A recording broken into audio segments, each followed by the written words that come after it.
بسم اللہ الرحمن الرحیم۔ السلام علیکم ورحمۃ اللہ وبرکاتہ۔ محترم سامعین کرام، اس وقت بڑی خبر آ رہی ہیں دارالعلوم دیوبند سے۔ دارالعلوم دیوبند کی مجلس عاملہ کا ایک روزہ اجلاس اہم تجاویز کے ساتھ اختتام پذیر۔ عالمی شہرت یافتہ دینی درسگاہ دارالعلوم دیوبند کی مجلس عاملہ کا ایک روزہ اجلاس متعدد امور پر غور و خوض اور سابقہ کارروائی کی توثیق کے ساتھ اختتام پذیر ہو گیا۔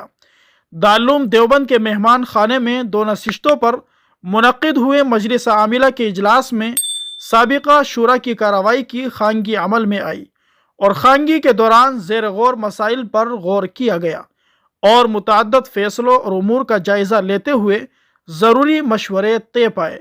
مجلس عاملہ کے اجلاس میں حسب معمول سابقہ اجلاس مجلس شورا کی کارروائی کی خانگی عمل میں آئی اور خانگی کے دوران زیر غور مسائل پر بھی غور کیا گیا، ساتھ ہی نظام تعلیم و تربیت اور آمد و خرچ پر تفصیلی گفتگو کی گئی۔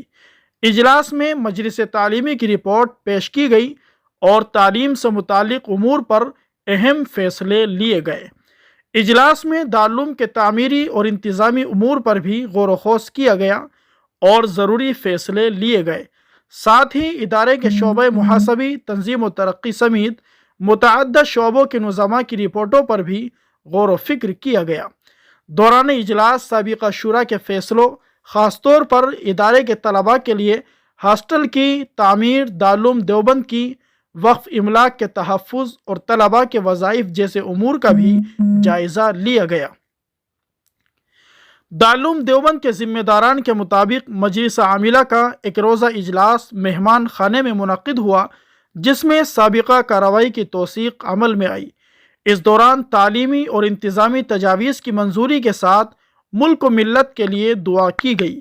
اجلاس میں دارالعلوم دیوبند کے محتمم و شیخ الحدیث حضرت مولانا مفتی ابوالقاسم نعمانی، صدر مدرسین مولانا سید ارشد مدنی، سابق رکن پارلیمنٹ مولانا بدر الدین اجمل قاسمی، مولانا رحمت اللہ کشمیری، مولانا انوار الرحمن بجنوری اور مولانا محمود راجستانی نے شرکت کی، جبکہ مولانا اسماعیل مالیگاؤں اور مولانا ملک ابراہیم کسی عذر کی وجہ سے شریک مجلس نہیں ہو سکے۔